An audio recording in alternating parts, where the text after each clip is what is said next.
खुलुमबाय आं रिंकु मनि नार्जारी बडलेण्ड इंखं टेलिभिजननि स्टुडिअनिफ्राय फोसावनो सिगांदों मोनसे गोजोनथाव खौरां। बडलेण्ड इंखं टेलिभिजना बानजायनो लादों अल इंडिया लेभेलनि मोसानाय बादायलायनाय बडलेण्ड डान्स मास्टार सीजन 1।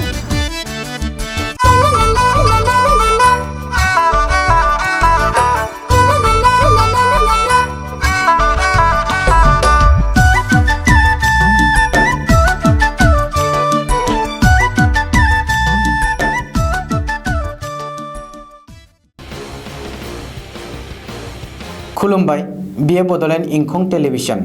दिनैनि रादाबखौ फरायदों आं किंखन मुसाहारि। दिनैनि गाहाय रादाबफ्राव दं। सर्बानन्द सल'आ रायजोनि जेंनानि बागै गाहाय मन्थ्रिजों जानबुङाव सावरायहरदों। गाबोननिफ्राय गुवाहाटीआव आनलक 1। बाक्सानाव खहा जाजानाय नखरफोरनो 20 लाख रां अनसुंथाइ होबाय। बाक्सा आरो क'क्राझाराव गोबांथार आयेन बेरेखा हाथियार बोखांदों। GMCHनि सुपारिनटेन्डेन्ट आरो तिनसुकियानि जिल्ला बेंगिरिनि देहायाव COVID-19 पजिटिभ। करिमगन्ज बुबुरि घाटआव हानजायारि गाग्लोबनानै 3 बांलादेशी मोसौ सिखावनि जिउ खहा। दानिया आबुं रादाब। आसामनि गिबि मन्थ्रि सर्बानन्द सन'वालआ दिनै आसामनि माखासे जेंना जेंगोनाफोरखौ लानानै गाहाय मन्थ्रि नरेन्द्र मदिजों जानबुङाव सावरायहरदों। गाहाय मन्थ्रिजों जानबुङाव सावरायहरनाय समाव गिबि मन्थ्रि सन'वालआ आसामनि दैबानानि जेंना, हा गिसिगानाय आरो हा खुरखानायनि जेंना, कर'ना भाइरास आरो रायजोनि गुबुन गुबुन जेंना जेंगोनानि बागै सावरायनाय जायो होननानै मिथिनो मोन्दों। रिपर्टनि बादिब्ला आसामनि गिबि मन्थ्रिजों लोगोसे आसामनि जेंना जेंगोनानि बागै सावरायहरनानै गासैबो जेंनाफोरनि थाखाय मिरुनिफ्राय गासैबो रोखोमनि मददफोरखौ हरगोन होननानै गाहाय मन्थ्रि नरेन्द्र मदिया खोथा हरदों। 20 जुन समबारखालिनिफ्राय गुवाहाटी नोगोरमायाव आनलक 1 जागायसिगोन।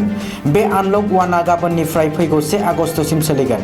आनलक 1आव लकडाउननि माखासे खान्थिखौ गुरुं खालामनाय जादों होननानै सनिबारखालि आसामनि चिफ सेक्रेटारि कुमार सन्जय कृष्णआ खौरांगिरि मेल खुंनानै फोसावदों। आनलक 1नि गाइडलाइनफोरा जादों गासैबो दखान, बाजार आरो पाइकारिफोरा खुला थागोन। जिम, सिनेमा हल, शपिं मल आरो गासैबो सोलोंथाय फसंथानफोरा बन्द थागोन। 30% मावफारिया लानानै गासैबो सोरखारि आरो बेसरकारि मावख'फोरखौ खुलिनो हागोन। नाथाय गासैखौबो कर'ना टेस्ट खालामनो नांगोन। सानफ्रोमबो मास्क गानथारनांगोन नङाब्ला 1000 रां जरिमाना होनांगोन। गासैबो रोखोमनि कन्ट्राक्सननि खामानि मावनो हागोन। बिगोमाफोरा गोसो जायोब्ला लेबारफोरखौ जायगायावनो लाखिनो हागोन। सानफ्रोमबो गाइखेर आरो खुदियाफोरनि जाग्रा आदारखौ मोननो हागोन। पार्लार आरो सेलुनफोरखौ खुलिनो हागोन। पार्सनेल गारि खारनो मोननाय नङा। सिटी बास आरो ई-रिक्शा बन्द थागोन। नाथाय सेनिटाइजार आरो थार्मोमिटार लानानै केब, अट' रिक्शाफोरखौ सालायनो हागोन। सानफ्रोमबो फुंनि 6 रिंगानिफ्राय मोनाबिलिनि 6 रिंगासिम कारफिउ सोलिगोन। हटेल रेस्टुरेन्टफोरा हम डिलिभारि खालामनो हागोन। समबार आरो मंगलबार खालि साननैनि थाखाय गुबुन जिल्लाफोरावबो थांनो हागोन। नाथाय बे खाबुआबो बुधबारखालिनिफ्राय आबुं बन्द थागोन। तिनसुकिया जिल्लानि बाक्जानाव अइल इन्डिया लिमिटेडनि थाव फुंखायाव अर खामनानै खहा जाजानाय नखरफोरनो अइल कम्पानिया अनसुंथाइ होबाय। बाक्जानाव खहा जाजानाय मोनफ्रोम नखरनो थाव कम्पानिनि बिथिंनिफ्राय 20 लाख रां अनसुंथाइ होदों। मिथिनो मोननाय बादिब्ला आसामनि केबिनेट मन्थ्रि सन्जय किसान, तिनसुकियानि एसपि आरो अइल इन्डिया लिमिटेडनि गोजौ थाखोनि मावख'गिरिफोरनि नुजाथियाव तिनसुकिया जिल्ला बेंगिरिया खहा जाजानाय गं 11 नखरफोरनो 20 लाख रांनि चेकखौ सनिबारखालि गथायनानै होनाय जायो। मख'नो गोनांदि बाक्जानि थाव फुंखायाव बेफ्रुनायनि उनाव थांनाय 9 जुन खालिनो अर नांदोंमोन आरो ओनसोलाव फोजोबस्रांनाय लाबोदों। नाथाय सिंगापुर, आमेरिका आरो गुबुन गुबुन हादरनि एक्सपार्टफोर फैनानै बाक्जानि थाव फुंखायाव अर नांनायखौ खोमोरनो नाजाफैनायनि उनावबो बे गिख्रंथाव अर खामनायखौ दिनैसिम खोमोरनो हानाय जायाखै। सनिबारखालि बिटिसिनि सिङाव थानाय गुबुन गुबुन ओनसोलाव अपारेसन खालामनानै आसाम पुलिसआ गोबांथार बिबांनि हाथियार आरो गुलि बारुदफोरखौ बोखांनो हादों। मिथिनो मोननाय बादिब्ला बाक्सा जिल्लानि गरेस्वर पुलिस थानानि बेन्दोङाव अपारेसन खालामनानै गंनै एके सिरिजनि राइफल, गंनै 9 mm पिस्तलखौ बोखांनो हादों।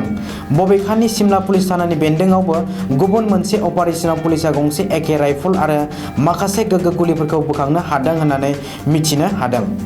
ओरैहाय सनिबार खालिनो क'क्राझार जिल्लायावबो आयेन बेरेखा हाथियार बोखांनो हानायनि खौरां मोन्दों। रिपर्टनि बादिब्ला क'क्राझार जिल्लानि टिपकाइ आउटपस्टनि बेन्दोङाव पुलिसा अपारेशन खालामनानै गंसे एके सिरिजनि राइफल आरो माखासे गोग्गो गुलिफोरखौ बोखांनो हादों।